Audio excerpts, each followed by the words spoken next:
Ito po nakita ko kay Sasa, and thank you Sas, ang ganda ng pagkakukuha mo dito. I already told you it's BBM's decision that he could not admit. It's a foreign policy issue and jurisdictional issue. Yung jurisdictional issue dapat sumagot niyan Supreme Court. However, pinalipad nila bago makapagdesisyon. Pinalipad agad si Tatay Digong, remember? Bago nagkaroon ng TRO. Remember, Tebes, na may red notice from Interpol but never surrendered back to the Philippines. Bigyan ko kayo ng konteksto. Kasi, naalala nyo si Marcos, sinabi niya, hindi niya papapasukin. For the 100th time, hindi ko papapasukin ang ICC. Okay?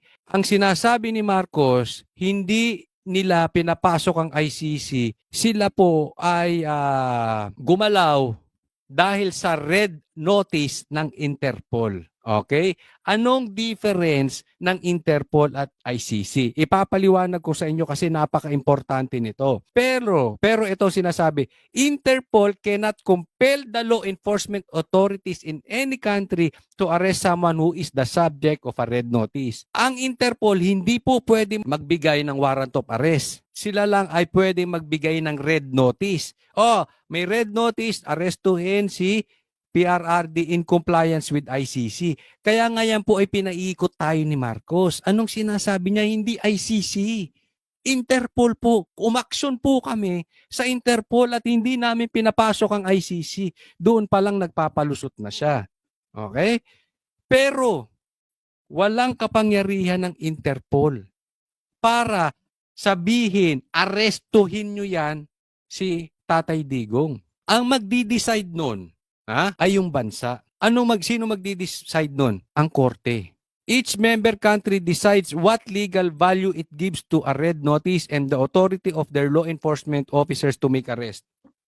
Sa madaling salita, sinungaling talaga yung presidente nyo. Bakit?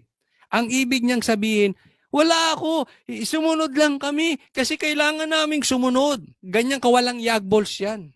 Hindi niya masabi sa taong bayan na pinapasok niya ICC dahil sinungaling siya. Hindi niya masabi sa taong bayan na desisyon niya ang paghuli kay Tatay Digong. Sinungaling po yan si Marcos. Hindi po pwedeng wala siyang magagawa. Siya ang magdi-decide. Hindi po ang Interpol.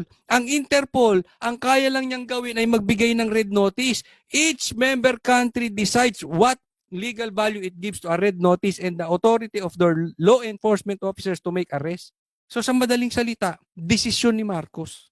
Sinungaling. Ito ipakita ko sa inyo. Ano ba ang pinagkaiba